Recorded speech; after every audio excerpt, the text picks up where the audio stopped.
garde, moussaillon, moi et ma rapière, je vais te pourfendre comme un melon. Hein? Si c'est une rapière, qu'est-ce que tu me dis?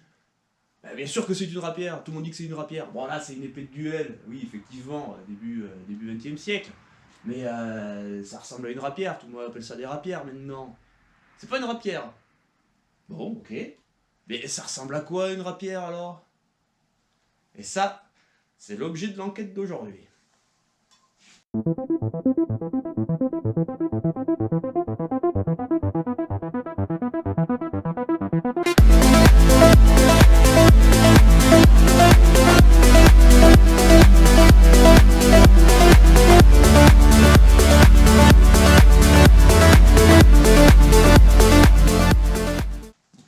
La rapière, c'est un mot, tout le monde l'emploie, mais personne ne sait ce que c'est véritablement. Alors oui, effectivement, du point de vue espagnol, allemand, italien, on sait ce que c'est une rapière, on le voit. Hein. Mais en France, il semblerait que la rapière n'existe pas. En fait, il semblerait que, alors que toute l'Europe utilise des rapières, eh bien en France, il n'y en a pas. Voilà une question intéressante. Comment ça se fait qu'en France, on ne trouve pas de rapière, alors qu'on en parle très couramment? On parle que de rapière, mais qu'est-ce que c'est exactement qu'une rapière? Eh bien, j'ai décidé de mener une petite enquête, et on va se retrouver sur Gallica. Gallica que vous connaissez très certainement, puisque c'est ce qui est utilisé dans les CDI de collège, pour les collégiens, voilà, c'est juste un petit site qui ne fait que regrouper quelques sources historiques, mais voilà, manière. Hein. Mais on va quand même regarder sur ce petit Gallica, et nous allons voir ce que l'on va trouver sur le mot rapière. Accrochez-vous, parce que la question va se poser. La rapière, c'est mythique ou c'est merdique? Maintenant, on va le voir.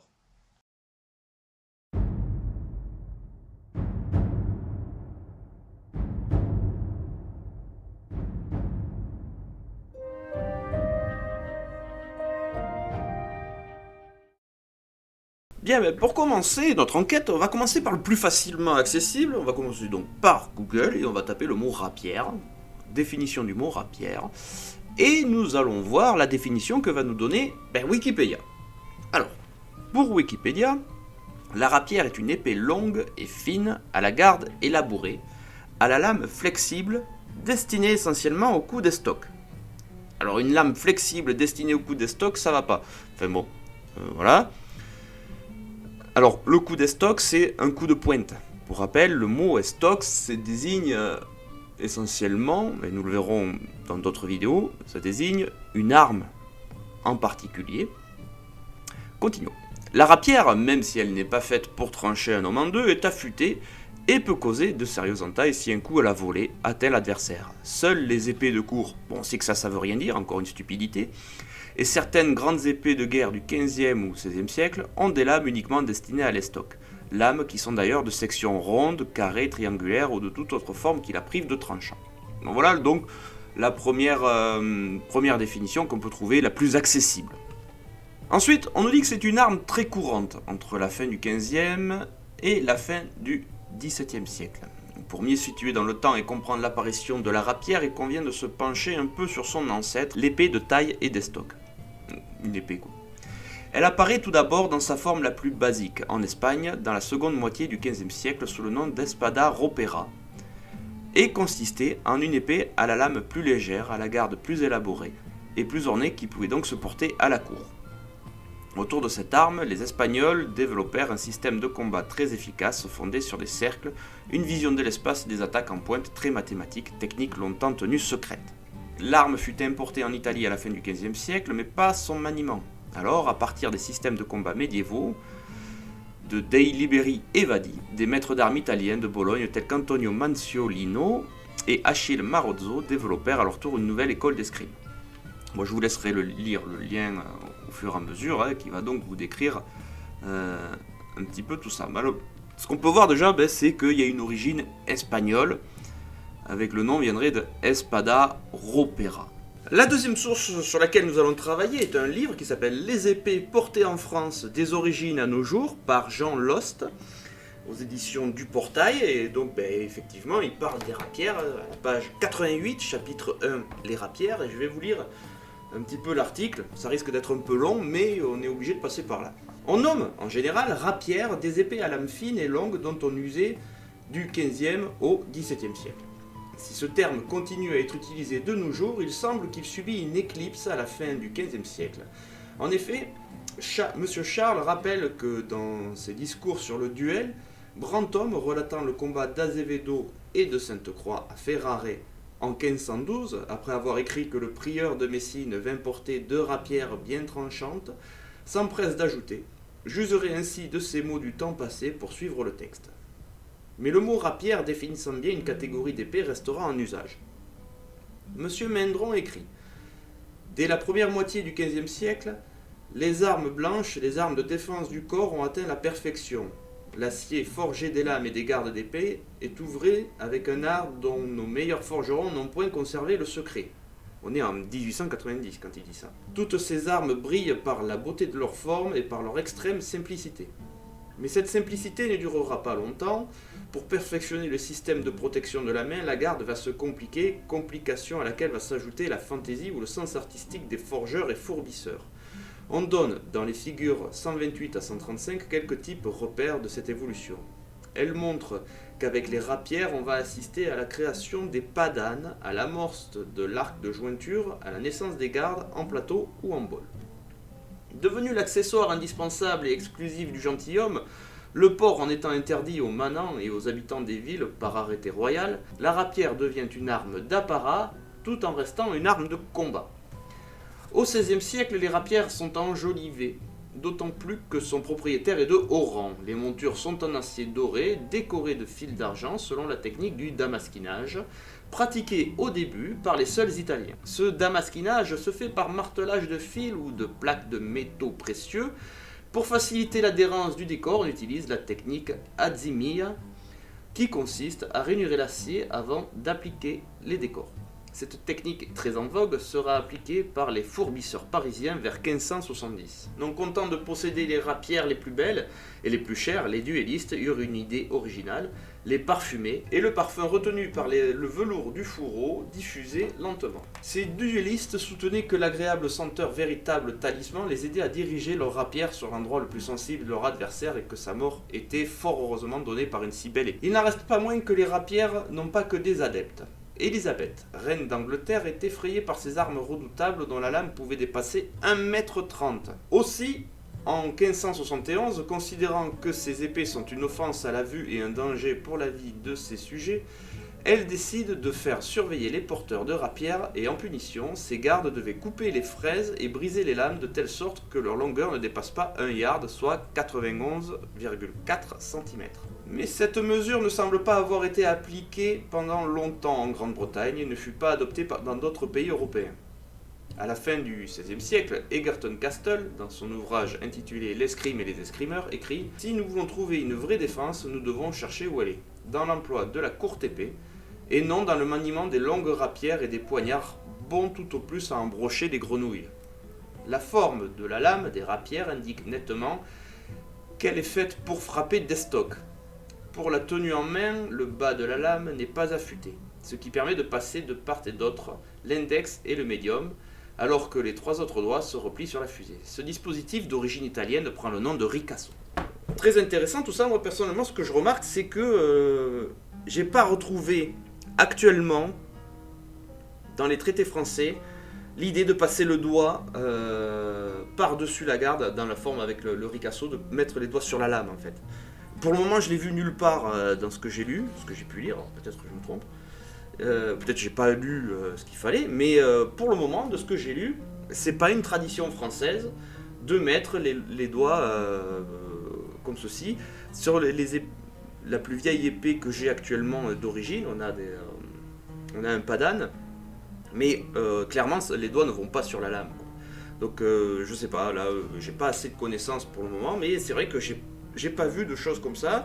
J'ai pas vu de choses comme ça dans les dessins de Saint-Didier, dans les gravures du traité de Saint-Didier. Donc, pour moi, c'est pas quelque chose qui est spécifiquement français. En tout cas, c'est pas l'air d'être à la mode en France. J'ai rien trouvé qui va dans ce sens pour le moment. C'est sûrement italien, hein, mais en France, j'en ne trouve pas pour le moment la trace.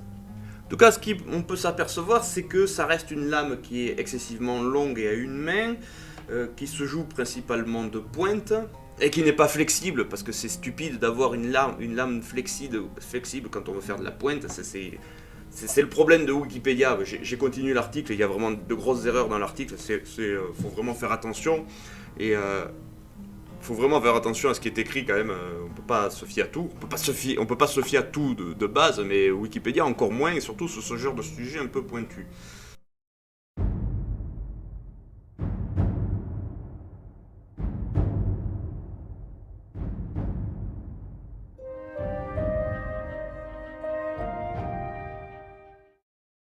Maintenant, je vous invite à venir avec moi sur Gallica. Donc, vous savez, le petit logiciel pour CDI de collège. Et eh bien, on va faire quelques recherches. On va commencer. Dans quelle mesure Espada Opera apparaît dans les archives, sachant que Gallica, bon, ben, ça regroupe quand même un peu de tout. On va voir ce que ça va donner. Alors, Espada Opera, il faut que les deux mots soient collés, hein, avec une distance maximale de 1 mot. On lance la recherche et on ne trouve rien. Ok. Donc, l'expression Espada Opera n'est pas connue en français. On va mettre 10 mots de différence. Toujours rien. Bon. Alors, on va faire autre chose. On va essayer de passer autrement. On va demander la définition de Espada. Et on va voir ce que nous disent les sources. Et on va mettre ça en édition croissante. C'est-à-dire qu'on va partir du plus loin et revenir.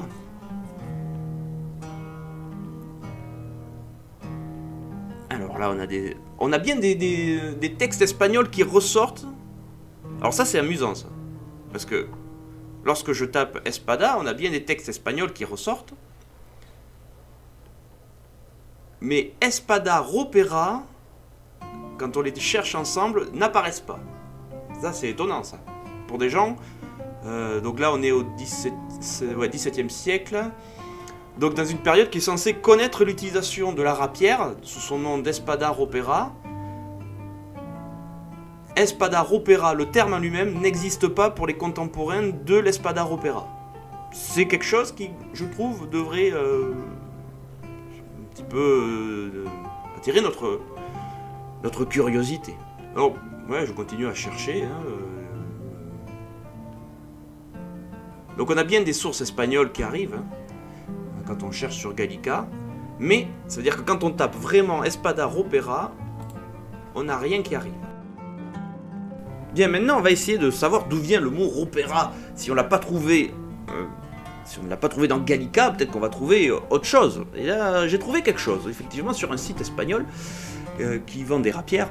Et donc voici la description. Alors juste un truc, c'est que le texte a été traduit de l'espagnol vers le français. Donc il y aura sûrement des petites erreurs de français. Le terme épée à rapière est originaire d'Espagne au XVe siècle et fait référence au type d'épée que les hommes portaient lorsqu'ils étaient habillés en civil. Ainsi, l'épée rapière était un autre vêtement et pouvait également être utilisée comme arme offensive et défensive. Le terme ropera est attesté pour la première fois dans quelques vers du poète Juan de Mena dédié à un boulanger. Alors, essayons quand même de clarifier tout ça. On ne trouve pas le terme dans un traité militaire, on ne trouve pas le terme dans un dictionnaire, on ne trouve pas le terme dans des descriptions scientifiques, mais on trouve le terme dans un poème, chez un poète. Je veux dire, il n'y a rien de sérieux en fait là-dedans. Et également dans l'inventaire des objets du duc Alvaro de Zúñiga, daté de 1468, ce que je vais essayer de retrouver. D'Espagne, le terme épée à rapière voyagera vers des territoires comme la France, où il se traduit par le terme rapière, ou vers l'Angleterre avec le nom rapière. C'est de l'anglais traduit vers le français, c'est bien ce que je pensais. Eh bien, on va essayer de retrouver chez Gallica cette histoire de épée à rapière. Parce que oui, effectivement, j'ai entendu une fois que le mot rapière pouvait venir du mot rap. Pour moi, je pense que cette histoire est complètement fausse et stupide.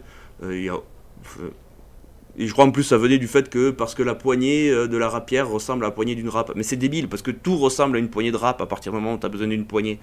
Donc ça c'est vraiment des gens qui savent pas de quoi ils parlent et qui inventent des théories. Et le pire c'est qu'ils n'étayent rien. Et le pire du pire c'est qu'il y a des gens qui répètent sans chercher à comprendre. Et là ils sont pléthores. Donc, on va essayer de chercher sur Gallica. Alors, on va regarder juste quelque chose. C'est qu'on va essayer de voir les dates d'édition. Alors, au 15e siècle, on a une. On va aller la voir de suite. Et là où ça explose, c'est au 19e siècle. Alors, à mon avis, cette histoire de rapière, c'est quelque chose monté qui est un fantasme un petit peu, qui apparaît au 19e siècle. Et je pense que toute notre construction modèle est basée sur cette histoire de rapière au 19e siècle. Parce qu'avant, regardez, il y a très très peu de choses. Et l'époque même où elle est censée être utilisée, au 15e siècle, on a une occurrence et on va aller la voir. Oh, ben c'est encore du latin avec marqué rapere dessus, donc la source n'est pas valable. Oh, c'est étonnant ça, hein. Oh, ça c'est dommage, hein. Aïe aïe aïe aïe aïe aïe aïe aïe.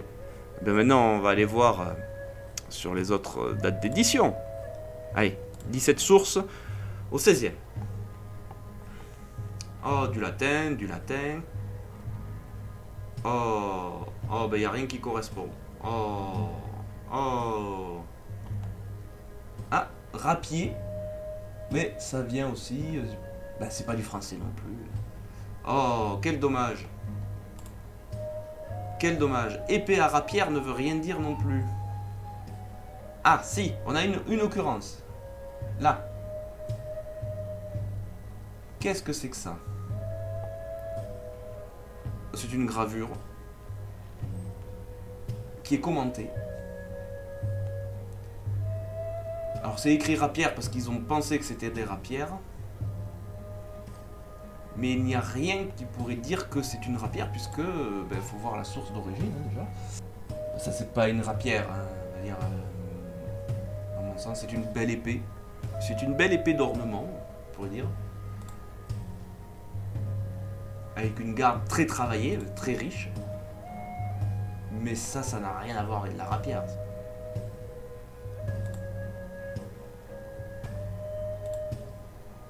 Je veux dire... on nous prend un peu pour des gaufres. On va essayer de retrouver cette histoire d'Alvarez ou je sais pas qui. Voilà. Alvaro de Zúñiga. Ah, on trouve quelque chose sur ce monsieur. On a 3 sources. Alors. L'état de la cour des rois de l'Europe. Effectivement, les dates correspondent. Dictionnaire historique et biographique. Ok, en espagnol. Il y a pas je vois pas le mot rapière qui apparaît, mais on va essayer d'affiner la recherche. On sait que Alvaro de Zúñiga, en tout cas, il existe. Il existe effectivement. Et on va essayer de trouver un inventaire. Alors, on va essayer de chercher avec Ropera. On va mettre 1000 mots d'écart avec Zúñiga. On ne trouve rien.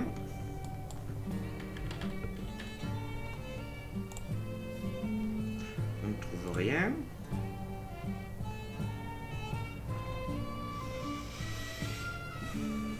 Moi, je sais pas trop, hein, cette histoire. Hein. Moi, j'aimerais bien qu'il donne le lien, quoi. Le lien direct. Alors, si parmi vous, certains l'ont, je veux bien l'avoir, histoire de pouvoir regarder.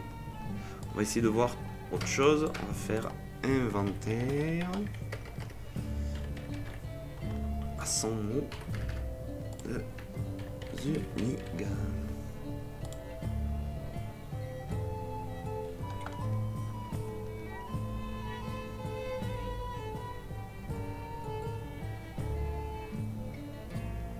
« 1899, c'est hors cours.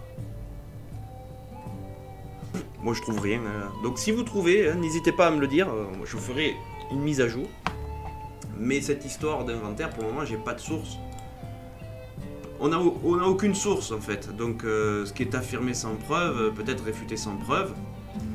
Monsieur, il me parle de choses, il étaye rien. Bon ben, il y a rien de. Ça reste de l'hypothèse.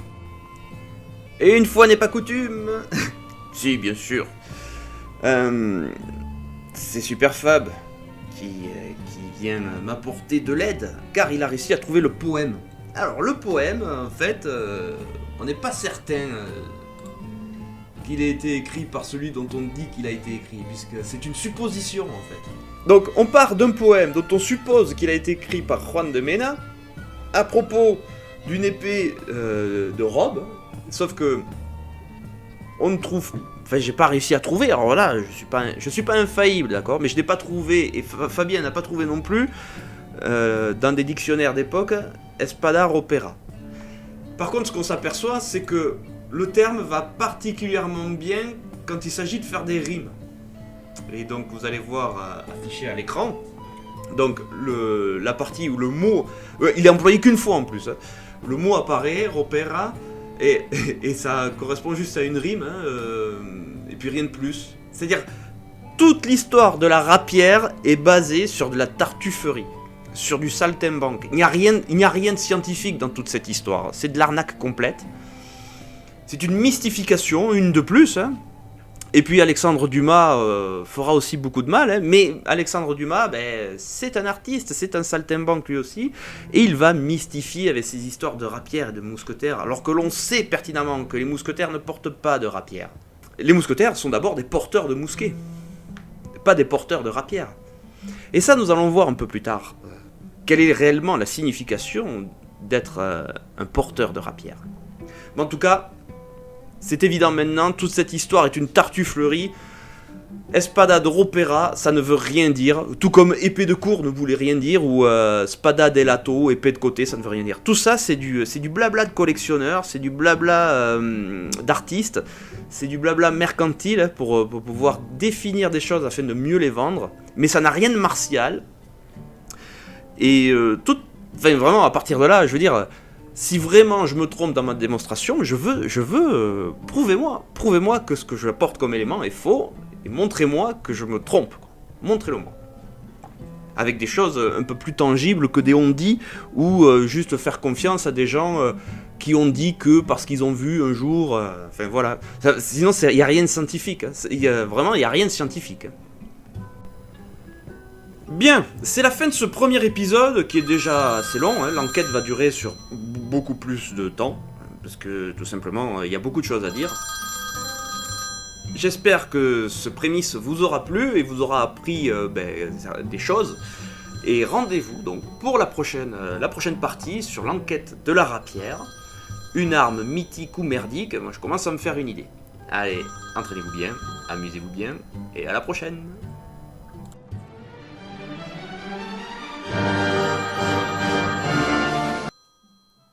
Ah, qui c'est qui appelle? Allô? Ouais, bonjour capitaine, comment vas-tu? Salut, ça va et toi? Ouais, ça va, super, super, attends, bonjour. T'es en pleine... Ça te dérange si je mets la caméra ou pas? Non, si tu veux.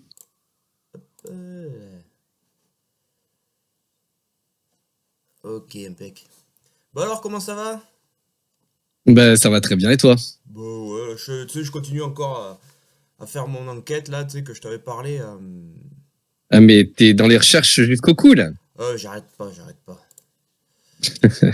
Bon, j'ai regardé un petit peu la vidéo que tu m'as envoyée, là. Oui. Tu m'entends? Oui, je t'avais envoyé...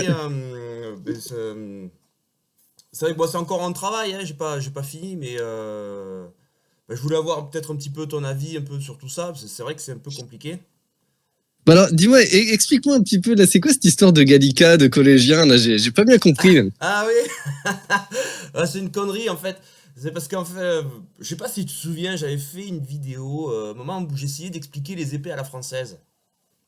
Ouais, exact. À un moment, j'avais parlé de l'épée bâtarde. Oui, exact.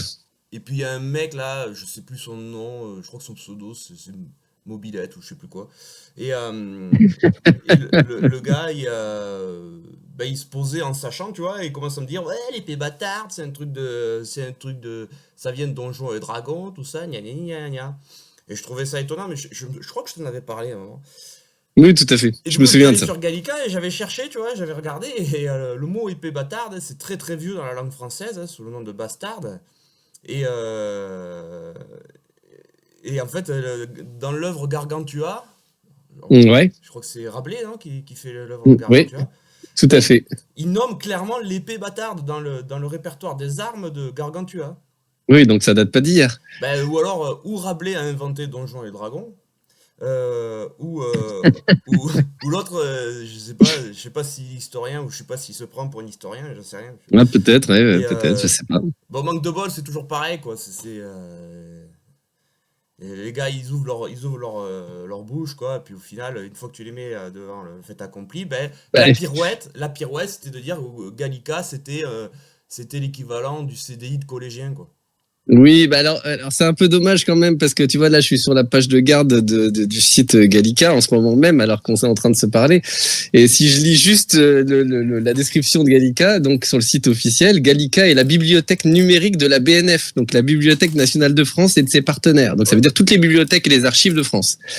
Et elle offre un accès libre et gratuit à plusieurs millions de documents numérisés de toutes époques et de tout support. Donc c'est très très sérieux en fait. Gallica, c'est pas du tout un truc pour rigoler. C'est pas Et c'est oui, pas anecdotique du tout. ben non, c'est pas anecdotique, c'est bien pour ça que j'y fais quand même relativement confiance. Je sais qu'il n'y a pas tout sur Gallica, ça c'est évident. Mais quand Bien même, sûr. si tu trouves pas sur Gallica, c'est soit il faut aller chercher dans les archives étrangères, soit Oui. ça n'a pas été trouvé, quoi. Ou alors sur Google aussi. Et Google, ils font oui, pas mal de numérisation aussi Google, mais c'est c'est vrai, toujours pareil. Évidemment, c'est pas exhaustif, c'est vrai, c'est vrai. mais c'est un excellent outil pour nous, en l'occurrence dans les arts martiaux français, c'est génial. Et puis je trouve quand même assez dégueulasse de cracher sur Gallica pour essayer de me décrédibiliser, quoi. Totalement. Parce que moi je suis pas D'autant historien, que techniquement je suis pas historien, c'est vrai, on peut me le reprocher, je n'ai pas de diplôme d'historien, mais j'essaye de...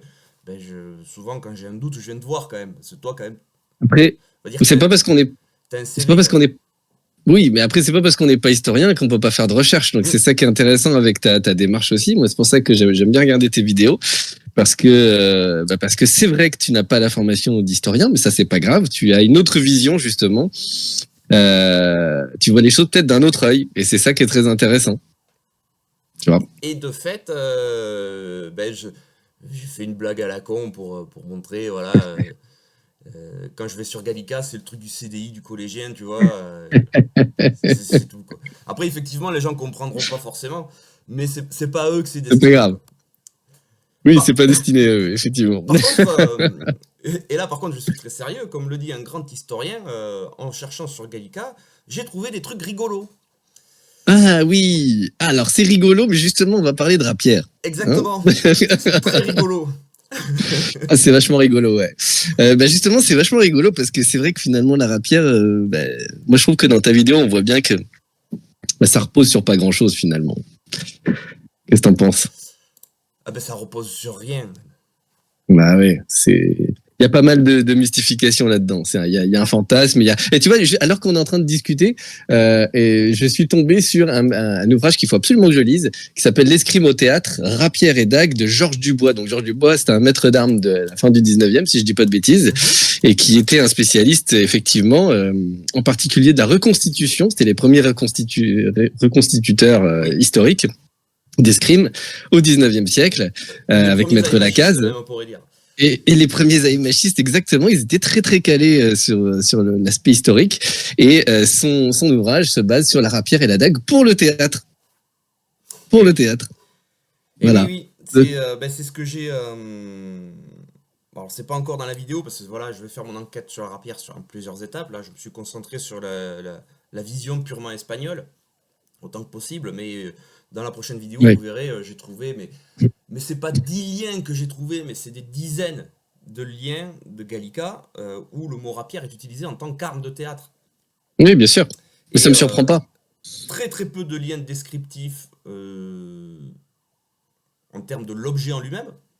Ouais. On peut quasiment pas décrire une rapière par les textes qui ont été écrits à l'époque, vu qu'en général, ils disent que c'est une épée, une vieille épée, voilà. épée rouillée. C'est ça. Et les porteurs de rapières sont très souvent dénigrés. Mais oui, mais même quand on regarde, tu sais, moi j'aime bien regarder, renifler au ras des pâquerettes, c'est-à-dire prendre vraiment le dictionnaire. Qu'est-ce qu'il nous dit le dictionnaire? Tu sais, si on prend Littré, par exemple, le dictionnaire Littré, lui, il le dit très clairement que c'est extrêmement péjoratif, en fait. Oui. Que ça désigne le porteur de rapière, c'est vraiment c'est le traîne-latte avec son épée qui veut absolument se battre avec tout ce qui passe, quoi. C'est un bagarreur, en fait. C'est même un terme, traîne rapière, quoi. Oui, Exactement. Quand tu... Donc en fait, c'est plutôt péjoratif et c'est plutôt effectivement une vieille épée, en tout cas dans l'usage du mot, en fait. Et il y a même des liens avec le fait d'être un fanfaron et de vouloir prouver sa valeur Oui. que par l'épée, quoi. Donc c'est vraiment le gars, c'est un bagarreur, il sait faire que ça, quoi. Exactement, mais limite, c'est le poivreau du coin qui cherche la merde à tout le monde pour essayer de se prouver, quoi. Mais oui, et ça veut tout et rien dire, rapière, en fait, en tout cas en français. Moi après pour les autres pays, je ne sais pas trop justement. Je suis pas un spécialiste du tout de la rapière, ni de la spada d'Alato, ni de l'espada ropera, tout ça. C'est pas du tout mon domaine. Mais ce qui est sûr, c'est qu'en français, rapière, ça désigne tout type d'épée en fait. C'est un synonyme d'épée en fait. En fait, parce que j'ai plusieurs classifications, mais je vais juste survoler et on va revenir sur le sujet espagnol. Ouais. Mais techniquement, pour moi, ce que j'en ai compris, c'est que la rapière, dans la vision française, à partir du XVIIe siècle, c'est considéré comme une vieille épée. Voilà. Oui. C'est un vieil objet, une épée obsolète. Et quand elle est censée être utilisée dans l'époque où elle est censée être utilisée partout, ben, on a très peu d'informations. Les traités militaires n'en parlent pas. J'ai encore trouvé un traité datant de 1632. Sur les troupes françaises, les mousquetaires, halbardiers et tout ça là. Et bon, déjà les épées qu'on voit sur les gravures, c'est pas des rapières. Et puis ils en parlent pas, quoi. Donc revenons un petit peu, si tu veux, sur Alors vas-y. Sur le côté espagnol, parce que j'aimerais bien avoir ton avis, notamment sur cette histoire de ropera. Moi, j'arrive pas à voir le lien entre ropera et rapière. Bah écoute, moi tu sais quoi, bon, l'espagnol je le comprends un petit peu.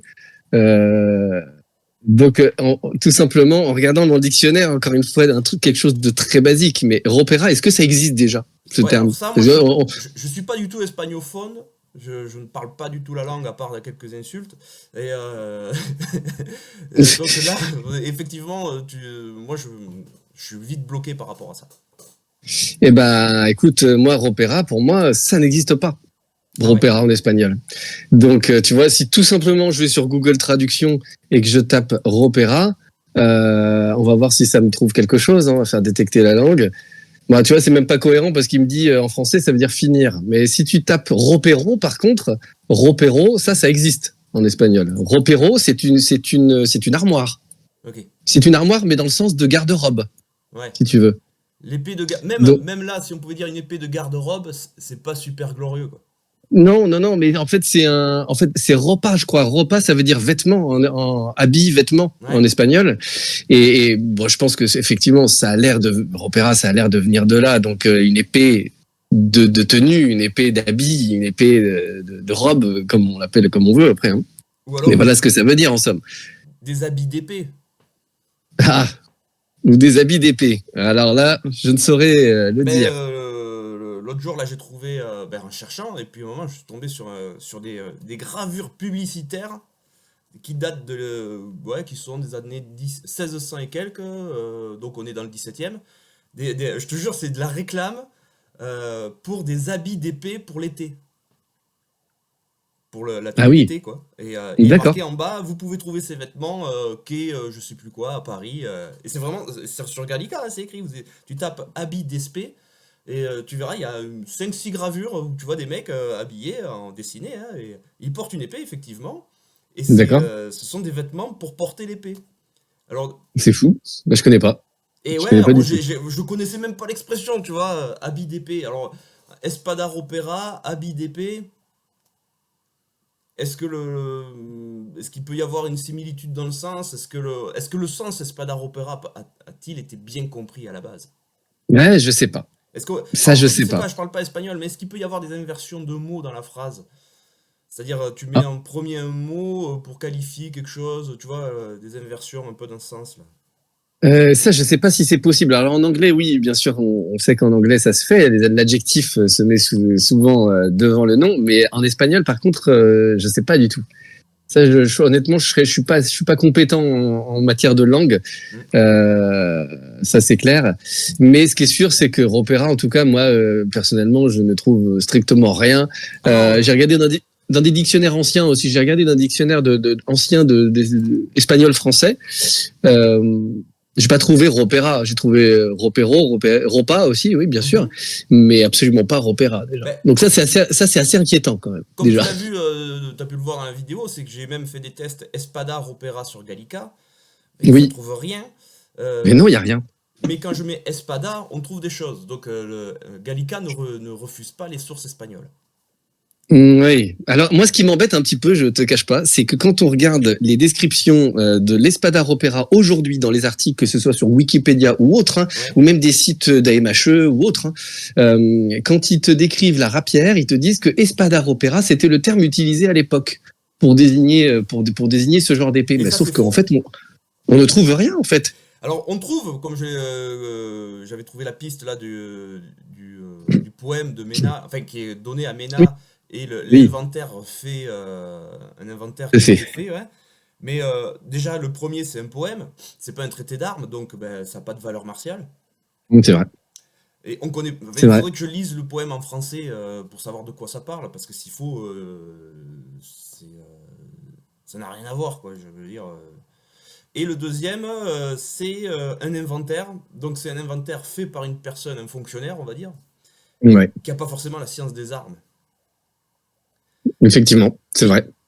Et peut-être que cette notion de habit d'épée et d'épée pour habit, peut-être il y a quelque chose de flou là-dessus, tu vois. En fait, tu sais, je vais te dire, et je te rejoins totalement sur ta vidéo. Pour moi, Espada Ropera, c'est un terme ou épée d'habit, épée de tenue, épée d'uniforme, c'est des termes d'antiquaire, ça. Ouais. C'est pas des termes, ou de collectionneurs, mais c'est principalement d'antiquaire parce que, effectivement, comme tu le dis très bien, il faut vendre. Et pour vendre l'objet, il faut le décrire. Et ce sont des expressions descriptives. Espada Ropera, c'est une expression descriptive. Mais toi, projetons-nous 2 secondes. Si on vit au XVIe ou au XVe siècle, est-ce qu'on appellerait notre épée de tenue, épée de robe? Non, on l'appellerait certainement pas comme ça, en fait. On lui donnerait le nom d'épée, déjà, premièrement, tout simplement. C'est aussi simple que ça. Et d'ailleurs, effectivement, c'est à l'appellation Espada, oui, là, on peut trouver des choses. Mais certainement pas Espada Ropera, qui me semble être c'est typique, hein, c'est typiquement moderne, hein, ce genre d'expression, à mon sens. Après, je peux me tromper. Si je ramène ça un peu dans le domaine du métier, hein, quand je prends un marteau, je précise pas que c'est un marteau spécifiquement pour planter des clous ou un marteau de forgeron spécifiquement pour galber le métal, tu vois. Je prends mon marteau. Parce que dans le domaine où je parle, c'est évident que si je parle du marteau, c'est cet objet-là. Bien sûr. Et le problème, c'est que j'ai l'impression que les gens oublient vite le fait que, notamment en français, un mot peut avoir plusieurs significations suivant le contexte et le domaine professionnel. Alors, t'as un exemple en tête, là, ou c'est-à-dire? Alors, j'en avais, et forcément, ça vient de m'échapper, mais je vais le retrouver rapidement. C'était de quoi? C'était dans le domaine... Je crois que c'était dans le domaine de... Oui, l'agriculture. Par exemple, en agriculture, tu as un outil qui s'appelait l'espadon. Ah oui, et qui servait à écraser, enfin à traiter le seigle, je crois, ou une céréale. Ok. Et c'est un outil qui ne ressemble pas du tout à un espadon, c'est pas une épée. Hein. C'est un outil qui est fixé avec un pivot, et en fait, et tu es écrasé, c'est un peu une forme de massicot, un peu, tu vois. Ah oui, d'accord. Mais maintenant que tu le dis, effectivement, il y a d'autres exemples, hein, comme le mot savate. Le mot savate, il a plusieurs significations, et c'est aussi un terme de marine, de construction maritime. Oui. C'est ce qui permet, si je dis pas de bêtises, de mettre le navire à l'eau, en fait. Oui, c'est une sorte de tremplin. Toujours pareil, dans le domaine maritime, le coup de latte. Nous, dans notre sens à nous, on le prend pour un coup de sabre de cavalerie, un coup de latte. Ouais. Oui, tout à fait. En termes de construction maritime, c'est une pièce en bois spécifique. D'accord. J'ai trouvé ça par hasard. Donc, et puis, ça peut être, par exemple, même le mot voiture. Suivant l'époque, suivant le contexte, c'est une voiture avec un carrosse, avec des chevaux, mais ça peut être aussi une voiture de train, ça peut être une voiture à 4 roues comme nous on l'utilise, mais quand on dit la voiture, je dis pas j'utilise, chérie, je veux prendre la voiture faite pour aller sur le bitume. Oui, mais en fait, c'est pas une voiture de train, parce qu'on comprend très bien dans le contexte que je vais pas prendre une voiture de train pour aller au travail, quoi. Mais oui, mais encore une fois, c'est l'usage qui fait le langage, hein. C'est pas et pas l'inverse, hein. Exactement. Donc c'est la manière. Et d'ailleurs, si on a dit pendant plusieurs siècles que la rapière c'était une vieille épée, c'est bien qu'on utilisait ce terme à ces fins-là en fait, pour décrire ça en fait, pour décrire ce genre de choses, une vieille épée peut-être Donc, longue, une oui, épée un peu longue. obsolète, à mon sens. Oui, voilà, c'est ça. Et, C'est ça. et donc, l'idée d'avoir cette épée d'habit, tu vois, Oui. l'épée d'habit, Oui. je trouve pas ça si stupide, quoi. Tu vois, mais au final. Et moi, je trouve ça. C'est intéressant, c'est descriptif, ça décrit. De toute façon, à mon avis, dans le domaine militaire, on va pas trouver grand-chose sur la Non, rapière, y a sur rien du l'espadar tout. On opéra. en parle pas. Donc c'est pas incohérent d'appeler ça espadar opéra dans un sens, puisque c'est une épée, c'est effectivement une épée qu'on porte en tenue civile. Mais c'est pas un terme historique, c'est un terme actuel pour définir quelque chose qu'on n'arrivait pas à définir. Oui, certainement, effectivement. Moi, en tout cas, je suis assez d'accord avec cette hypothèse. Après, qu'est-ce qu'il y avait d'autre que mais j'ai lu des dizaines et des dizaines de liens sur Gallica, si tu veux, pour avoir tout en tête. Ouais. Même les Espagnols, je veux dire, là aussi, en termes de construction des mots, tout ça, il y a des trucs que je trouve bizarres. Parce que l'espagnol est quand même très proche du français, qu'on le veuille ou non. Oui. Quand on a un mot en français, le rendre espagnol n'est pas si compliqué que ça. En général, il y a un suffixe à rajouter en A ou en O. Oui. Ça se passe pas trop Alors, mal en général. On comprend ce qu'on veut dire. Le problème, c'est qu'il y a pas mal de faux amis en Il y a espagnol. pas mal de faux amis. Mais je veux dire, bon, c'est quand même des langues. Oui, Une elles sont personne proches. qui n'a jamais lu du français ni de l'espagnol, je pense que ça peut être très compliqué au début pour lui pour faire la différence. Oui, effectivement. C'est vrai. Donc, pourquoi est-ce qu'on dirait rapière en français et ropera en espagnol et pas rapiera ou... Tu vois ce que je veux dire? Oui, effectivement. Alors, on va nous dire qu'effectivement, il y a la racine du mot. Donc, si on enlève les voyelles, bah, effectivement, ça nous fait quelque chose comme RP, R, peut-être. Donc, effectivement, on peut comprendre qu'on y voit un lien. On peut comprendre qu'il y en y voit un lien, mais est-ce qu'il y en a un vraiment étymologique? Rap, c'est pas rop. Non, rap, c'est pas rap, c'est sûr. Et puis après, il faut voir, parce qu'en vieux français, il y a aussi le S aussi, qui vient se glisser avant les consonnes. Alors ça, j'ai discuté avec un petit peu avec un latiniste qui sera bientôt sur la chaîne, Oui. qui va bientôt participer dans Génial. l'enquête. Et lui, il Génial. est formel, le rasp n'a aucun lien, tout simplement parce qu'il n'y a pas d'accent circonflexe sur le A de rapière. Et oui, parce que je crois que l'accent circonflexe remplace le S, si je dis pas de bêtises, Donc, qui devient muet. La piste de la rap, pour lui, est très très très très faible. Tout simplement D'accord. parce qu'il n'y a pas le accent circonflexe. Oui, et puis de toute façon, cette piste-là, elle est assez tardive, si je dis pas de bêtises. C'est dans un ouvrage, j'ai oublié le nom, malheureusement, mais c'est dans un ouvrage, c'était une hypothèse, en fait, là aussi. Hein. En fait, étymologiquement, on ne sait pas En fait, d'où vient le terme on parle rapière. de consensus scientifique, mais c'est basé sur rien, quoi. Et ça, c'est rigolo. C'est très rigolo. Parce que c'est pas mais scientifique. Mais non, effectivement, à partir du moment où il y a un point d'interrogation, on peut pas dire qu'il y a un consensus scientifique. On peut dire qu'il y a un point d'interrogation, Oui, il y a voilà, une incertitude. On a des hypothèses, on a des pistes, Oui. mais c'est pas, je veux dire, actuellement, j'ai rien trouvé qui me faisait faire le lien entre espadar opéra. Déjà que le terme n'est pas employé au moment où l'arme existe, c'est toujours Tout à fait. tardif. Tout ce que j'ai trouvé après en français, donc vous le verrez prochainement, en termes de définition technique, scientifique, entre guillemets, c'est très très pauvre. Par contre, du poème lyrique, du théâtre, en vois-tu, en voilà. Oui, sur l'aspect artistique, tu veux dire. Sur l'aspect la poésie. l'aspect artistique, la rapière existe, effectivement, c'est quelque chose. Mais c'est une forme de fantasme un peu... Ouais, c'est une forme de fantasme. C'est un fantasme de l'épée, en fait. Oui. Oui, c'est le fantasme de l'épée. Mais après, c'est très... Bon, c'est une expression comme ça, mais c'est très romantique, en fait. C'est très romantique. Exactement. Et ça, c'est le prof qui m'avait suggéré l'idée. Et je pense qu'il a tout à fait raison. La rapière, c'est romantique. En fait, Mais oui, la rapière, ça souligne l'aventure. Parce qu'on sait un mot qui ne correspond à rien. tout à fait. C'est quelque chose qu'on ne peut pas définir, puisque on ne peut pas la définir, la rapière. Parce que même si on voudrait définir les objets, ben oui, mais t'as la rapière à l'espagnol, oui, mais t'as la rapière à l'italienne. J'ai même, À l'italienne, j'ai même vu des occurrences sur le fait de la rapière à la suisse, la rapière à l'allemande et la rapière à à l'anglaise. l'allemande, bien sûr. Donc, en fait, il y a pas une forme stricte. Non, t'as 5 façons de voir la rapière. Ouais. Zéro en France, par contre. Ça, c'est étonnant. C'est étonnant, hein. Alors ça, c'est un petit peu, Ça, c'est un quand petit même peu la, fou, hein. c'est la part aveugle un petit peu. Et là, c'est ça que j'aime bien aussi dans cette recherche-là, T'inquiète c'est pas, que j'ai on a prévu tout. mon- Oui, j'ai prévu oh, mon coup là-dessus. ah, ça m'étonne pas. Ça m'étonne pas. Mais c'est vrai qu'on a l'impression qu'il y a des descriptions pour cette arme un peu partout en Europe, sauf ici en France. Et le plus marrant, c'est que ceux à qui on donne la paternité de la rapière ne l'appellent pas rapière. Et Ah, c'est-à-dire. les Espagnols l'appellent pas rapière.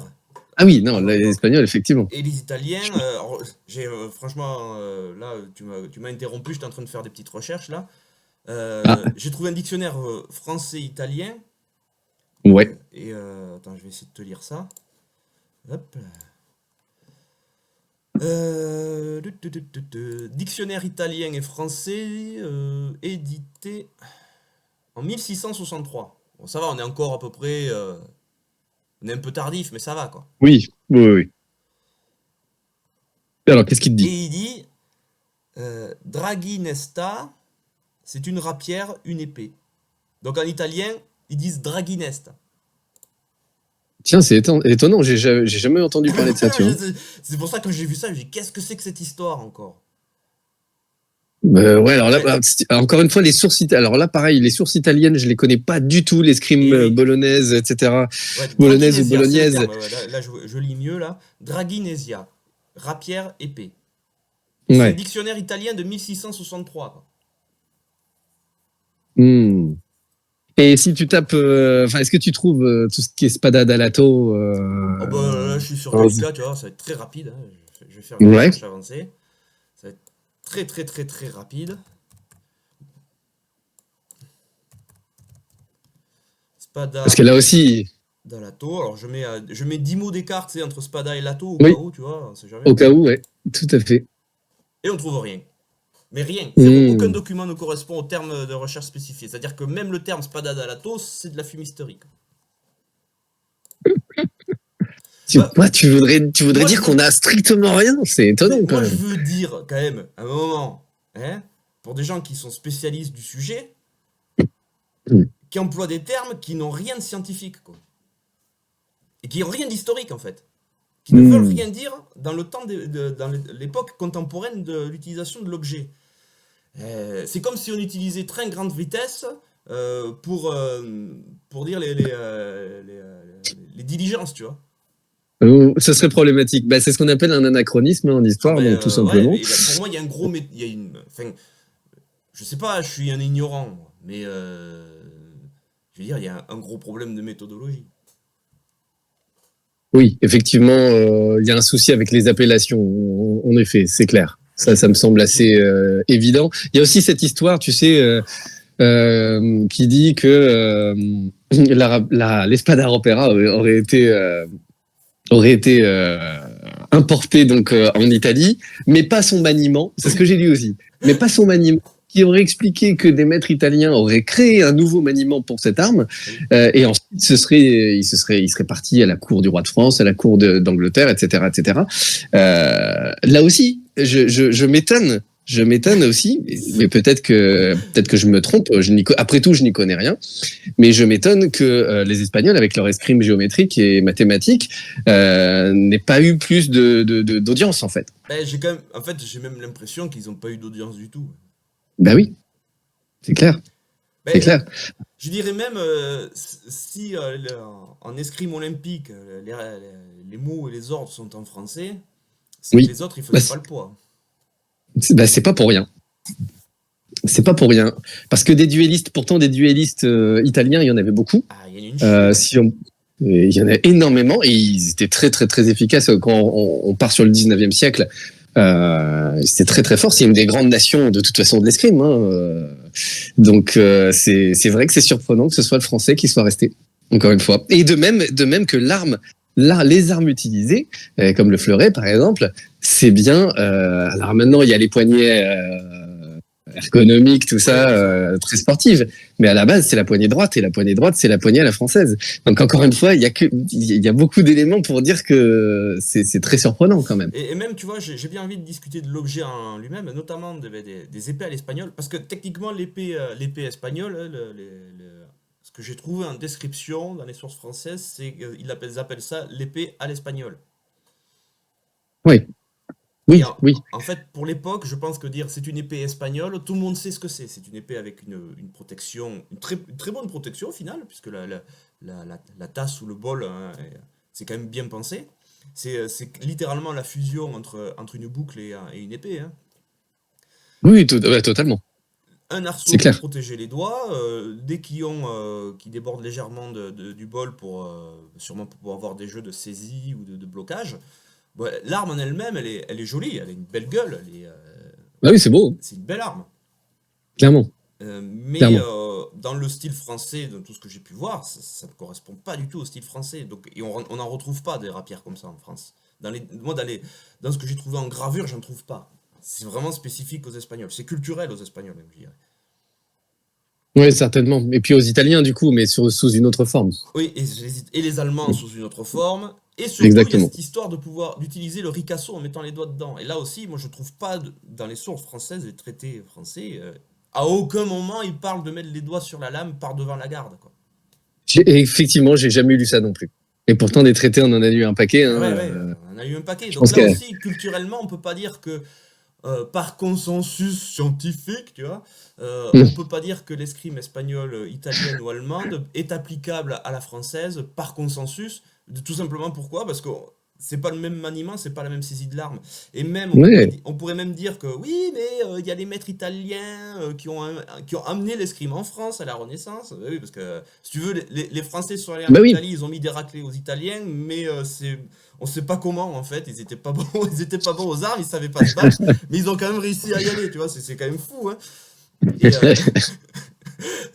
et évidemment, c'est pas la même saisie d'armes non plus, quoi. Hmm.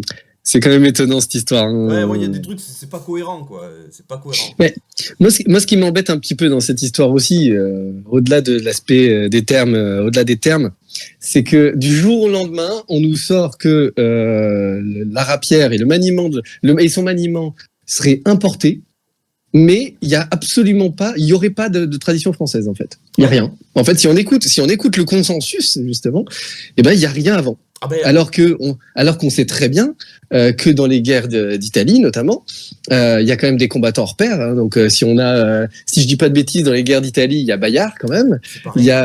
Il y a son comparse La Palisse, qui sont quand même des combattants hors pair. Ils sont reconnus par l'armée adverse comme étant des combattants hors pair, mais à part ça, non, ce sont les Italiens qui nous amènent leur maniement. Et là, j'ai une objection, votre honneur.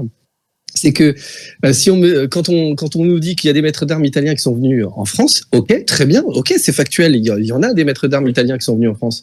J'ai lu notamment que Louis XIII avait été formé par un maître d'armes italien dans son enfance. C'est ce que j'ai lu. Après, je sais pas si c'est avéré. En tout cas, c'est ce que j'ai lu. Pareil, en Angleterre, j'ai vu qu'un maître d'armes italien était parti en Angleterre. Mais en fait, le problème, c'est pas parce qu'il y a un maître d'armes qui va former le roi ou le futur roi que ça signifierait que tous les maîtres d'armes de ce pays deviendraient des experts dans ce maniement-là. En fait, ça prend énormément d'années pour importer vraiment une discipline, pour que ça s'infuse dans la culture, et parce qu'il faut pas oublier non plus que ce sont des artisans. C'est ça aussi qu'il faut voir. Ce sont des artisans, les maîtres d'armes. Donc, ce sont des gens qui ont en général une vision. C'est ça en fait. Ils ont une vision de leur métier et ils changent pas facilement leur façon de faire. Tu vois, c'est ce que je pense après. Hein, Oui, mais oui, oui, mais je peux me après, tromper. de toute façon, on voit l'exemple, entre guillemets, inverse, où il y a des maîtres d'armes français qui sont allés dans d'autres pays et ils ont pas transformé le pays où ils sont allés. Et c'est normal. Mais tu as entièrement raison. Il y a des maîtres d'armes qui sont partis en Russie, notamment. Je me demande si c'est pas Augustin Grisier qui était parti en Russie. Mais pareil pour des professeurs de boxe française. Bon, ils ont pas changé radicalement le paysage de l'escrime et de la boxe française C'est arrivé en que deux Russie. fois dans l'histoire. un changement radical. C'est arrivé que 2 fois dans l'histoire. La première fois au Japon, parce que c'était une volonté du gouvernement de transformer Et oui, sa société. avec les fameuses missions, la mission chanoine Il y a eu une et volonté suivante. politique claire et nette d'effacer sa propre culture pour en mettre une autre à la place. Tout à fait. Tout à Et fait. au final, ils sont revenus à leur culture. Complètement. Après avoir pris 2 bombes nucléaires. Oui. Oui. Mais ça aide un peu, hein, Ouais, quand ça même. aide un peu, tu vois, ça rafraîchit l'esprit un peu, tu vois. Et la deuxième, c'est nous, où on a eu un remplacement martial, tout simplement parce qu'il n'y avait plus de professeurs d'arts martiaux français par là aussi 2 guerres mondiales. Oui, tout à fait. Ah Donc, ben, ce sont quand même des 2 conditions très particulières. La première, c'est une volonté politique où quiconque va contre la volonté politique se fait écraser. oui, Donc, ben, on va dire, oui, tout à fait. tu peux pas lutter. Et, Ouais. et la deuxième, c'est parce qu'il y avait un vide. Et donc, ben, la nature a horreur du vide, ça se remplit avec autre chose. Et là aussi, tu peux pas lutter, tout simplement parce qu'il n'y a pas de combat, parce qu'il n'y a personne en face. Oui, complètement. Oui, ça fait quand même beaucoup d'éléments, quand même. Oui, tandis que là, on est en Italie, enfin, l'histoire des guerres italiennes, je connaissais, franchement, je suis une bille dans cette période d'histoire de France, j'arrive pas à bien mentaliser le truc, mais donc du coup, ben, je suis allé lire sur Oui, Wikipédia pour essayer de comprendre, tu vois. oui, bien sûr. Et en fait, je comprenais pas pourquoi les Français, ils allaient en Italie au début. Je me dis, mais qu'est-ce qu'ils vont branler là-bas? Et en fait, il y a des prétentions de trône, quoi. Oui, tout à fait. Les rois de France ont des prétentions sur certains royaumes en Italie du Nord. Alors Oui, déjà, parler complètement. d'Italie, c'est une grosse erreur, puisque l'Italie n'existe pas. Ah bah, avant la proclamation du royaume italien, alors si je dis pas de bêtises, c'est 1861, quelque chose comme ça, c'est dans ces années-là. Grâce à qui, hein, voilà. C'est Et donc Napoléon III, hein. L'unité avant, italienne, c'est Napoléon III. eh oui, mais avant, on peut pas parler Avant, il de n'y a pas royaume d'Italie. unifié, c'est impossible. Donc déjà, parler de maître italien est une grande erreur, parce que eux-mêmes ne se revendiquent. J'ai pas l'impression d'avoir vu une revendication italienne à l'époque, au moment des guerres d'Italie. Oui, Tout simplement pourquoi? Parce que quand il y a un sentiment d'appartenance nationale, entre guillemets, et qu'il y a un agresseur qui arrive, tout le monde fait front pour le foutre dehors. oui, oui, tout à fait. Et j'ai pas l'impression que ce soit passé comme ça durant les guerres d'Italie. Mais malheureusement, je pense que là, capitaine, on est face à une erreur majeure qu'on fait, qui peut être faite en histoire, c'est de projeter une imagerie mentale actuelle Ouais. sur une réalité passée, et c'est ce qu'on appelle tout simplement un anachronisme une fois de plus. Et malheureusement, je pense qu'il va falloir beaucoup plus de recherche pour pouvoir identifier de manière beaucoup plus claire toute cette histoire de rapière en Europe, en fait. Hein. Ouais. On voit bien que c'est pas si simple, en fait. Les Donc, choses sont pas si simples. je vais poursuivre mon développement, tu vas me dire ce que tu en penses. Donc les Français ont des revendications, ou les rois de France ont des prétentions sur certains royaumes alpins, puisque Oui, on est plutôt dans les Alpes, ou du moins dans le nord de la péninsule italique. d'accord. Tu vois, je fais attention sur les termes. Oui, tout à fait. Ce qui veut dire quand même qu'il doit y avoir une influence française là-bas, Oui. à mon sens. Oui, jusque-là, je suis pas choqué. Hein. Donc s'il y a une influence française, c'est que ben, le français doit être parlé, un minimum peut-être. Mhm. La culture française doit être connue un minimum aussi. Et j'en viens à me dire que est-ce que les maîtres italiens, au final, ou les maîtres du nord de l'Italie qui sont allés en France, ne sont pas allés en France tout simplement parce qu'ils parlaient la langue et ils étaient accoutumés à la langue et accoutumés à la culture française. Ça, c'est une bonne question. Tu vois? Et ça, oui. Et tu sais, ça me donne envie de me plonger davantage dans les traités italiens parce que c'est un domaine que je connais pas du tout. Et pour en savoir plus sur ces maîtres qui seraient venus en France, là, d'ailleurs, il y a des noms assez connus, je crois, parmi ces maîtres-là. Est-ce qu'ils sont pas allés, est-ce qu'ils sont pas allés à la cour du roi de France et allés en France tout simplement parce que ils avaient des accointances culturelles déjà avec eux? C'est possible. C'est possible. D'ailleurs, on peut se poser la question, hein, tout simplement. Mettons-nous dans la peau de Louis XIII de seconde, qui a son maître italien. Il avait pas. Est-ce qu'il y avait un interprète à côté d'eux pour faire la traduction comme on l'aurait aujourd'hui? Vraiment, c'est l'autre jour, je réfléchissais à ça, mais je dis, on va dire, si tu dois t'exiler ou si tu dois partir, en plus les mecs ils vont dans le pays du gars qui arrête pas de leur foutre sur la gueule depuis des dizaines d'années, quoi. Effectivement. Ça pose question. Ça pose vraiment question. Donc techniquement, avec un anachronisme énorme, on pourrait dire c'est limite des collabos à la cause italienne, quoi. Je reconnais bien là ta patte, capitaine. Oui, mais tout à fait. Ou Ça alors, pose dans un question. autre sens, on peut dire que les Français se payent des trophées de guerre en faisant venir des maîtres italiens. Mais ça, c'est une façon de voir que t'as donné l'autre jour. Et étonnamment, vraiment, j'y avais jamais pensé. C'est une inversion totale de la position. C'est pas les Italiens qui vont en France parce qu'ils veulent nous apprendre des trucs. C'est vrai que c'est Français nous qui les leur disent, faisons venir. Écoute, je te loue tes services pendant un certain temps, tout ça. Tu viens chez moi, je vais te montrer, tu montreras ce que tu sais faire et tout. Et puis Oui. ça te permettra de vivre, et puis voilà.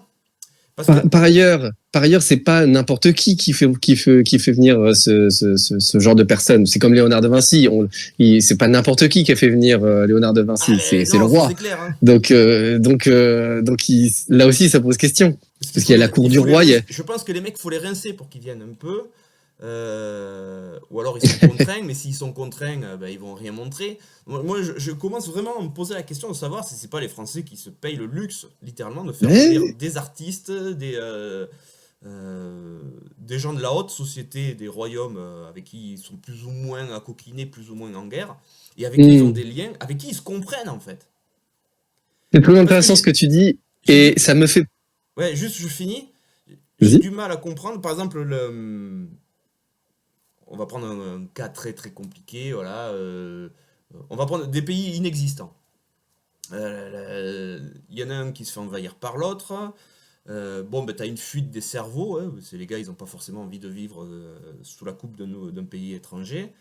Tu pars où? Tu pars dans un pays où tu ne comprends strictement rien à ce qu'ils disent, ou tu essayes de partir dans un pays avec qui tu t'entends déjà bien, quoi.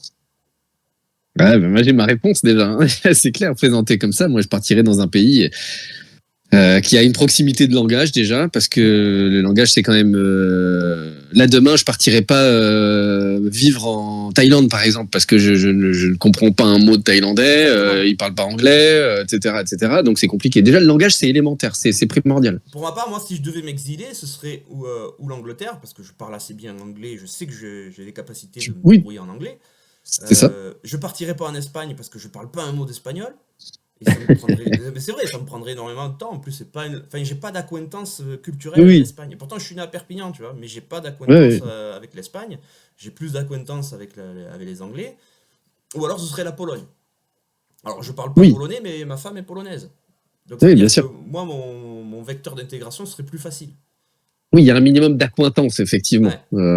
Il y a une proximité de langage, il y a une proximité même, donc, culturelle. Je dis là aussi, si les Italiens doivent partir d'un pays ravagé par des années de guerre, ou peut-être qu'ils commencent à avoir faim un peu aussi, peut-être que ça se passe pas si bien au niveau ressources, les gars, ils partent là où ils savent qu'ils seront assez bien recueillis et où ils savent qu'ils pourront gagner un peu d'argent en montrant leur talent. Tu vois, j'avais monté cette théorie, tu vois. La dimension financière, à mon avis, elle est primordiale aussi. C'est le nerf de la guerre, hein, encore une fois. Ça aussi, on part pas comme ça à l'étranger. Les autres, ils te foutent dehors. sans qu'il y ait une rémunération quelconque. Oui, mais je veux dire, il y a que maintenant, il y a que en France où tu acceptes des gens pauvres, quoi.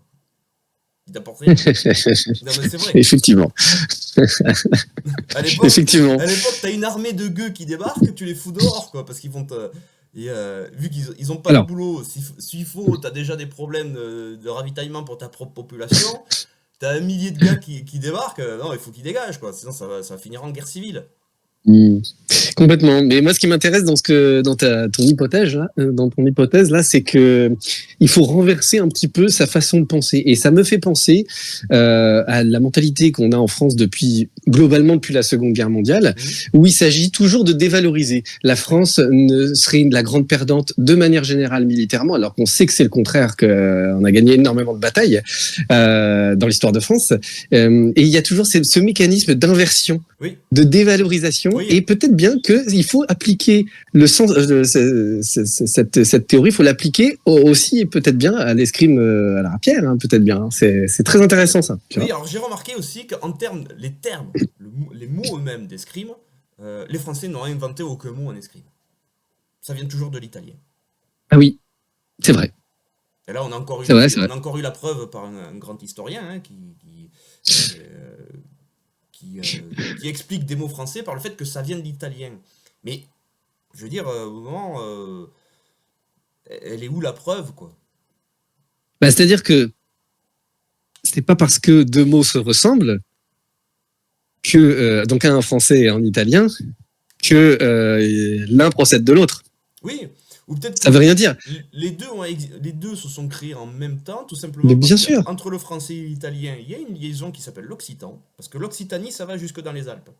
Oui, Et les tout mots à fait. Oui. circulent par l'Occitanie. Complètement. Complètement. Mais il y a, je pense qu'il y a aussi un problème avec ce rapport de cause à effet où on dit c'est forcément l'Italie d'abord, la France ensuite. Et ça, malheureusement, c'est un mécanisme qu'on retrouve en histoire aussi, en histoire pure, parce que pendant longtemps, on a pensé qu'à la Renaissance, tout venait d'Italie. C'était une révolution de pensée. Oui. Ben, pas tant que ça, en fait. Pas en réalité, historiquement, pas tant que ça. Et oui. C'est ce que j'expliquais l'autre jour dans cette discussion qu'on a eue sur les réseaux, notamment sur tout simplement la philosophie grecque antique, c'est cet exemple que je prenais. Eh bien, pendant longtemps, on a pensé que c'est un Italien dont le nom a été francisé en Marcille Ficin. On a pensé que c'est lui qui avait ramené la philosophie grecque antique. Ben oui, parce qu'il l'a traduite en français. Oui. Ok, bon, ça c'est très bien. Il l'a traduite pour nous, pour le langage de cette époque-là. Mais en fait, en réalité, les philosophes médiévaux, les scolastiques, ils connaissaient très très bien la philosophie antique par le biais de la philosophie arabe. Donc en fait, là aussi, il y a une vision, et je pense qu'on peut transposer ça, cette façon de penser, on peut la transposer au monde des armes. Il n'y a pas forcément une révolution à la Renaissance. C'est beaucoup plus complexe que ça, parce qu'il y a des gens qui connaissaient, il y avait déjà des maîtres d'armes avant, on le sait, ça historiquement, on le sait aussi. Et ces maîtres d'armes, ils ont pas été prêts du jour au lendemain à changer toute leur manière de faire, tu vois. C'est pas comme ça que ça se passe, en fait. Ça se passe sur le temps beaucoup plus, même s'il y avait un changement profond, ça se passe sur un temps beaucoup plus long. Il faut au moins 2-3 générations de professeurs, à mon avis. Mais oui. Et donc, c'est pas du jour au lendemain parce qu'on a un maître d'armes qui vient à la cour du roi que ça va changer la face de l'escrime en France. C'est pas comme ça, en fait. C'est beaucoup plus fin, beaucoup plus long, en fait, comme processus. À mon sens. Oui. Puis surtout, il n'y a pas eu, par exemple, il n'y a pas eu de révolution dans les épées françaises. Et non, et voilà, exactement. Et ça, on aurait un indicateur aussi s'il y avait des épées françaises qui soient exactement conformes à une description qu'on aurait de la rapière. Sauf que ça n'est pas le cas. Ce n'est pas le cas, et effectivement. Donc tout ça pour revenir, tu vois, mon enquête espagnole est assez intéressante. Hein. Déjà, moi je peux rayer la piste espagnole. D'accord. Les Espagnols eux-mêmes n'appellent pas ça une rapière. Hein. On n'a que deux occurrences sur le terme d'espada ropera, deux sur plusieurs siècles. Ça fait peu. Ça fait peu. C'est limite. Hein. Moi, je veux dire, on peut pas baser une vérité scientifique sur quelque chose d'aussi faible. C'est pas possible. Complètement. C'est très peu pour baser une véritable théorie cohérente. Après, je suis allé voir un petit peu sur le Wikipédia espagnol, du coup, par curiosité, parce que je me suis dit, tiens, puisque en France, on n'a rien, mais peut-être qu'en Espagne, eux, ils savent de quoi ils parlent. Oui. Hein et en fait, pas du tout. Pas du tout. Et la première chose qui m'a sauté aux yeux, justement, c'est dans cette page Wikipédia sur Espada Ropera, si je dis pas de bêtises. Ils disent le véritable nom, si je traduis en français, le véritable nom de l'Espada Ropera, ce serait Tizona. Ouais. Et Tizona, effectivement, et il précise bien à ne pas confondre avec l'épée du Cid, parce qu'effectivement, il y a une chanson de geste sur effectivement le Cid qui décrit les deux épées du Cid, donc Colada et Tizona, qui auraient été retrouvées effectivement. Et il y en a un exemplaire, si je dis pas de bêtises, de Tizona qui est exposé en Espagne. Mais malheureusement, Et effectivement, malheureusement, quand tu vois les photographies, bah, ça peut pas correspondre à une épée de cette époque. En fait, c'est pas Impossible. possible. C'est ce que tu me disais. Pour rappel, le Cid, on est au XIe siècle. Voilà. Bon, mais quand je regarde les. Je suis pas plus con qu'un autre. Je suis allé voir dans mon bouquin là, les épées, tout ça là. Bon, les épées en Europe au XIe siècle, 10, XIe siècle, c'est Mm. basique. Hein. C'est une lame, une poignée, deux Ouais, ouais, crayons. Hein. tout à fait. Après, ce qu'on peut se dire, c'est qu'il y a peut-être eu un glissement de langage, effectivement, euh, par allusion au Cid, c'est ce qui se dit, hein, par allusion au Cid, on appelle les épées, en Espagne, on appelait les épées tissona, Ouais, ça, par allusion. ça c'est fort probable. Ouais. Et ça m'étonnerait pas du tout. C'est pas du tout surprenant. Et après, il y a une proximité sonore avec le mot espagnol tison. Et tison, c'est un tison de feu, le tison qu'on utilise pour faire du feu, en Alors fait. ça Et c'est pas trop c'est pas trop glorieux de comparer son épée à un tison quoi. non, mais l'instrument se ressemble. Oui. Je veux dire, c'est droit, c'est dur, c'est en métal, tu vois. Et, je veux dire, factuellement, si on est pragmatique, ça y ressemble, en Ouais, et fait. puis c'est lourd, c'est pas équilibré, c'est pas beau. C'est ça. Alors pour le petit truc pour les personnes qui sont encore là au moment où la vidéo sera mise en ligne, je pense pas qu'il y aura beaucoup de gens qui iront jusqu'au bout de la vidéo, Il y a des chances. mais au moins on l'aura fait. Euh, J'ai perdu le fil. Si, ça y est. Tizona et Colada ont été retrouvés 5 siècles après les avoir perdus. Oui. Oui. Elles sont perdues en 1000 et quelques, à la mort du Cid, elles disparaissent de la circulation. Et on les retrouve 5 siècles plus tard. Pouf! Oh, regardez, on a retrouvé les épées du Cid! Ah ouais. Bon, alors, Ben, un bol incroyable, elles ont un look qui ressemble fortement à ce qu'on utilise aujourd'hui. C'est dingue quand même. Hein. et ben, ça me fait penser à l'épée de Roland, hein, Oui, du l'épée de Randall. Roland, Durandal, qui serait plantée dans la montagne à Rocamadour. Sauf qu'on sait très bien qu'historiquement, c'est complètement faux. Je crois que c'est au 19e siècle qu'on l'a plantée là, cette épée-là. Mais c'est pas du tout l'épée de Roland. Hein. Et elle a été volée l'an dernier, au fait. Exactement, elle a été volée en plus. Ça, c'est Donc incroyable. il y a des gars qui ont cru en plus à ça. Exactement. Mais c'est pas surprenant. Ouais, il y a vraiment des gens qui croient à ce genre de fable, alors que Mais si les fables et les fantasmes et les histoires existent, c'est qu'il les y gens a y croient. il y a une audience. Donc, Il y a une et c'est audience. tout à fait logique. Et la fable de la rapière en est une belle. Ah, il y a des chances. Il y a des chances. Parce qu'en plus, dans ce côté rapière, il y a aussi ce côté un peu, comme on l'a dit, un peu le côté aventurier, mauvais garçon, un peu pirate, tu vois. Oui, les pirates. Regarde Zoro. Zoro c'est le manieur de rapière. Et pourtant, Zoro, techniquement, il est considéré par la puissance légale comme un bandit, une Oui, mauvaise personne. c'est Même ça. si Zoro fait le bien autour de lui, Oui, ça reste quand même un mauvais garçon aux yeux de la loi. tout à fait. Et donc il y a ce côté aventurier, masqué, tu vois, mais Oui, c'est que du fantasme, ça. mais encore une Ça fait fois, transfigurer là, les jeunes filles et ça fait rêver les garçons, quoi.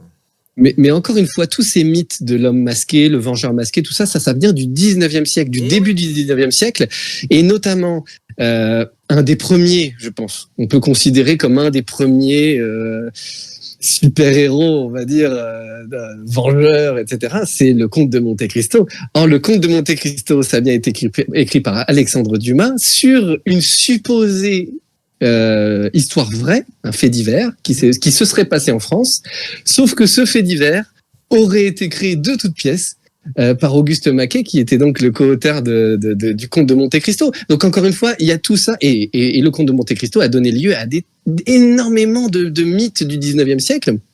Ouais. Sur des personnes qui apparaissaient dans Paris, masquées, à cheval, par exemple, des femmes masquées.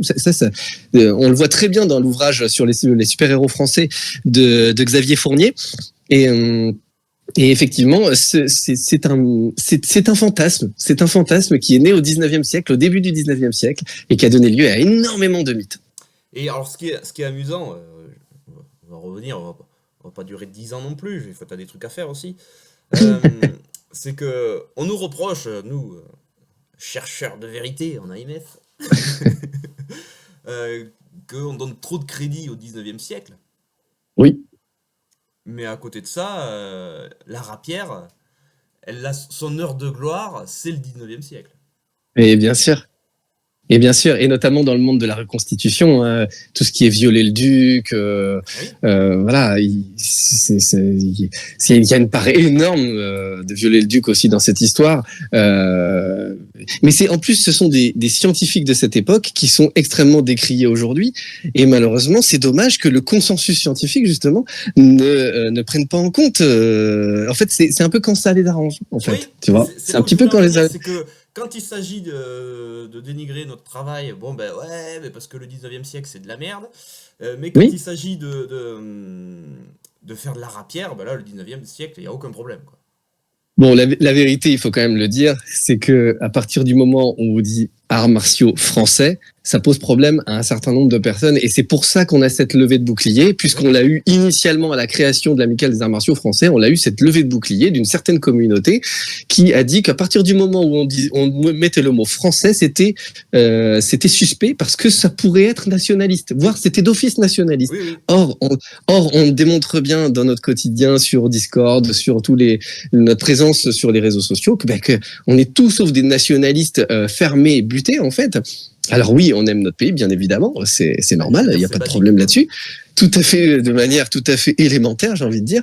Mais par contre, nos théories ne sont pas fondées sur une vision fermée, en fait. On essaye d'apporter des éléments de preuve, en fait. Et puis Et malheureusement, même sur les sources 19e, on fait quand même vachement attention. ouais, oui, Déjà, on se base bien sûr. sur les traités de maître. Oui, c'est pas comme si on se basait sur On se base pas, on se des base pas écrivains. sur des poèmes écrits en 1500 par un gars, on sait même pas qui l'a écrit, quoi. Voilà, tu vois, c'est exactement. Tu vois, si je transpose au milieu de la savate et de la boxe française, par exemple, on n'appelle pas Michel Dipisseux Michel Casseux. Mm. Tu vois, Et par exemple, alors que Michel Casseux, on sait très bien que c'est un personnage de roman. Et il y a beaucoup de gens pseudo-scientifiques qui utilisent cette appellation qui est fausse. oui. Et donc, ça montre bien qu'on fait attention à ce qu'on dit. On essaye de faire attention. Ça n'empêche pas qu'on peut se tromper. Dans ce cas-là, après, Et tout à fait. si on le trouve, on corrige. Mais moi, voilà, au début, j'avais une vision assez négative de la savate, au début, par rapport à ce que Oui. disait notamment Joseph Charlemont. Mais en Oui. fait, au fur et à mesure des lectures, tout ça, on s'aperçoit que Charlemont, il vend sa méthode. Bien sûr, mais c'est normal. Tous vendent leur méthode. Tous. Donc, une fois qu'on a compris les biais et les mystifications, on arrive à avoir à peu près le chemin à peu près propre. Et en parlant de mystification, la rapière, c'en est une magnifique. C'est une magnifique mystification. J'en ai l'impression. Mais j'ai hâte de voir la suite de tes recherches parce qu'à mon avis, tu nous réserves du lourd. Il y a du pesant. Disons que, tu le sais, hein, je passe quelques heures sur Gallica par semaine. Oui, tout à fait. Je vous fais chier dès 7h du matin, je vous envoie des liens, des trucs que j'ai trouvés. mais le problème, c'est que plus je gratte, plus je trouve, et ça va pas du tout dans le sens du consensus, quoi. Mais oui. Après, on n'est pas en train de dire que la rapière n'existe pas. Non, parce c'est que ça.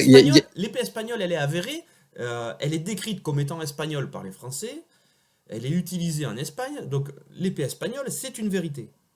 Tout à fait. L'épée Exactement. italienne, c'est une vérité. Sauf que le mot qu'on veut y coller dessus, aujourd'hui, n'a rien à voir avec la réalité. Et oui.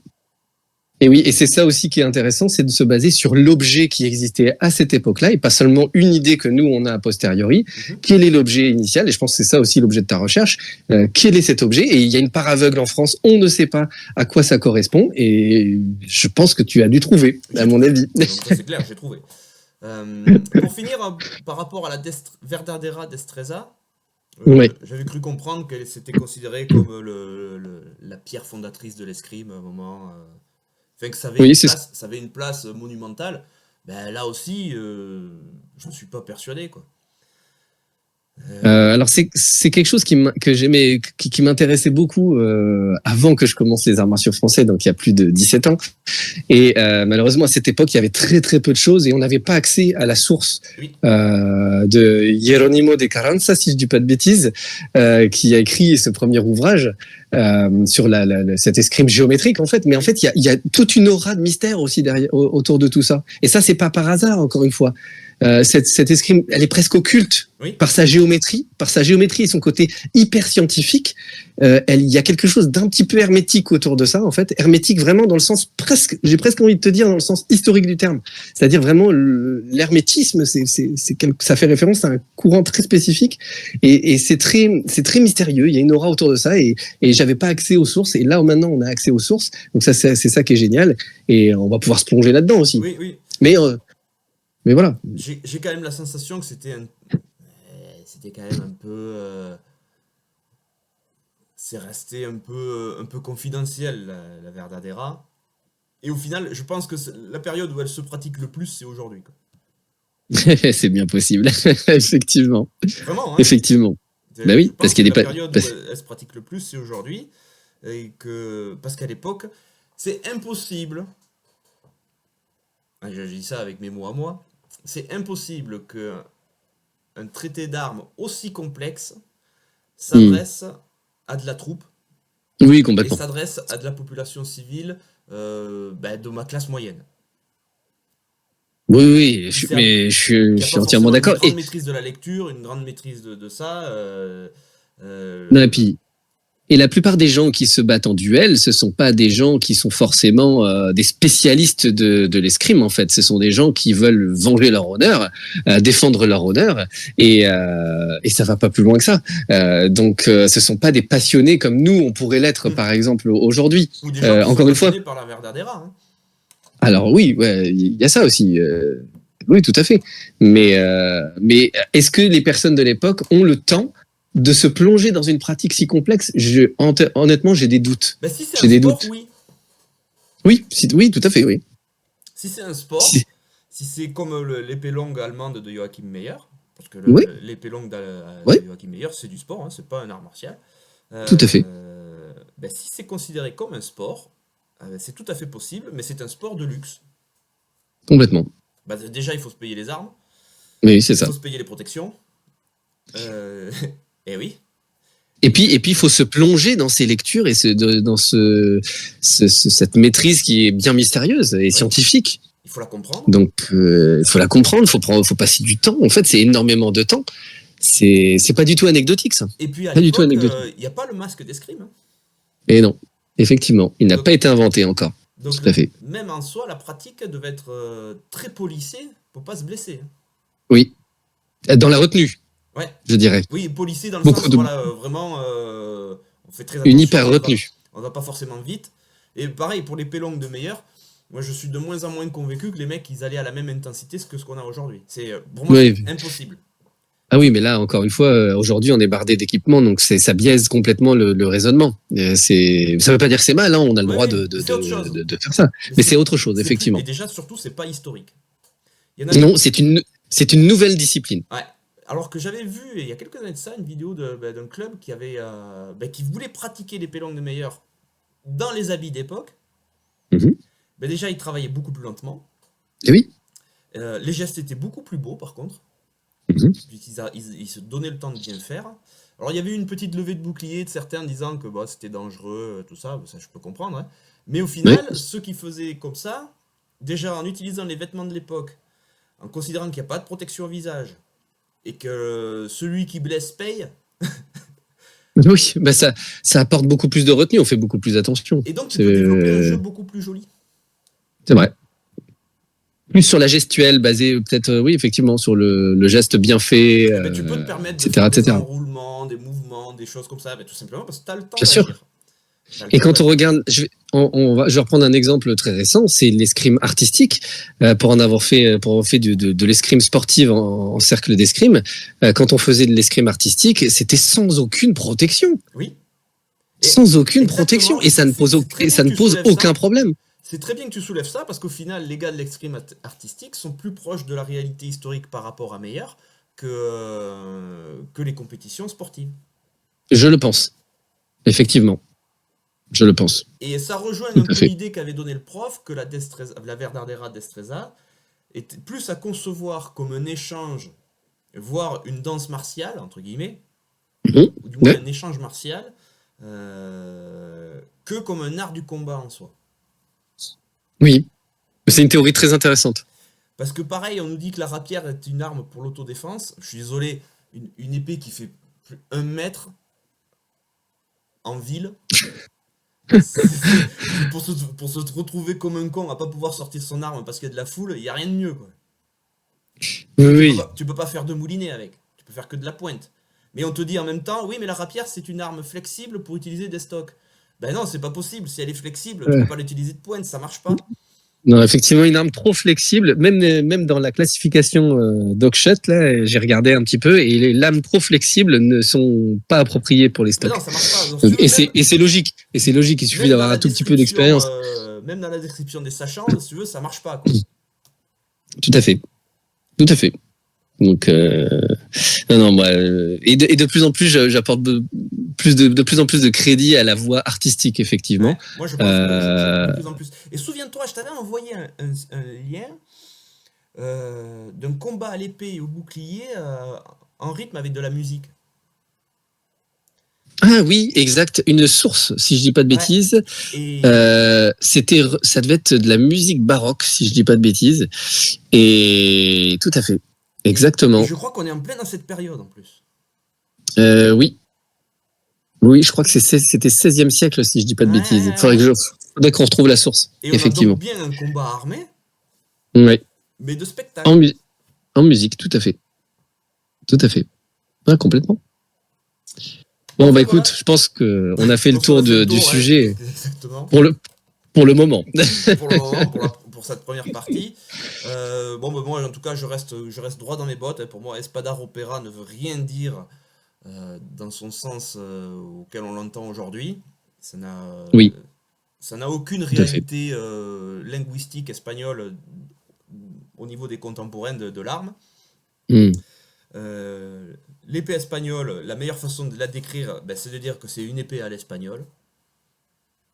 Complètement. Et on sait ce que c'est. C'est une épée assez longue, assez fine, avec un bol en guise de protection, donc qui est une boucle. C'est une boucle qui a été C'est ça. soudée à l'arme. Hein. C'est une épée boucle. C'est ça. C'est une épée boucle avec des quillons, un arceau pour protéger les doigts. Protégé, tout à fait. Voilà, qui se manie, qui peut se manier de taille, mais qui n'a pas une capacité de découper, plutôt à tailler, à faire des petites blessures. Ouais, Et tout à fait. une pointe effilée qui permet de toucher de loin. Complètement. Ouais, complètement. Et elle se complète fameuse- avec une dague. Oui, la fameuse espada à la tasse. Ouais, la spada. Donc, Alors, la là fameuse. aussi, espada tatsa, moi j'ai rien trouvé.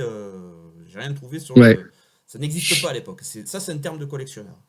Oui, mais tout à fait. Mais tassa, ça veut dire une tasse, tout simplement. Hein. Donc, c'est aussi simple que ça va pas plus loin. Hein. C'est très Encore une fois, c'est descriptif. Ouais, alors si je devais vraiment décrire l'épée à l'espagnol, je dirais que c'était une épée bocle. Oui, qui a fusionné. Ouais. Complètement. Puisque tu peux jouer Ouais. de la boucle en même temps que tu peux jouer de la pointe. Il y a une très bonne protection au niveau des doigts, donc tu peux vraiment jouer serré vis-à-vis de la pointe de l'adversaire, tu as la main qui est protégée. Donc, Ouais, complètement. Et quand on regarde un petit peu les gravures de l'épée boucle, où la boucle est dans une main et l'épée dans l'autre, on s'aperçoit qu'il colle la boucle contre la main qui porte l'épée. Oui, exact. Tout à fait. Donc pour moi, l'épée espagnole, c'est l'incarnation de l'épée boucle poussée à son extrême. Ouais, je vois ce que tu veux dire. T'as tout dans la main. Ouais, très intéressant. Donc voilà, Très pour intéressant. moi, espada tatsa, ça veut rien dire, espada opera, ça veut rien dire. Par contre, épée à l'espagnol, ou si on pouvait la décrire, pour moi, le terme épée boucle, ce serait le plus proche. Voilà. Ouais, complètement. Bon, bah écoute, c'est un bon résumé à mon avis. À mon avis, j'espère que cette vidéo elle plaira à ceux qui seront arrivés jusqu'au bout. Si vous êtes arrivés jusqu'au bout, écrivez Félicitations. écrivez épée boucle tout attaché en commentaire. et puis ceux qui l'écriront, si j'ai l'occasion de vous croiser en vrai, je vous offrirai un bâton d'armes. Vous Oh, me ça c'est beau. contactez, je vous offrirai un bâton d'armes, il n'y a pas de problème, pour ceux qui auront vu cette vidéo jusqu'au bout. Félicitations à tous. Ouais, très courageux les gars. Et voilà, complètement. sur ce, passez une bonne journée. Ouais, toi aussi. Et puis, Salut, capitaine. Rendez-vous pour la prochaine vidéo. Avec grand plaisir. Allez, à bientôt. Salut. Ciao.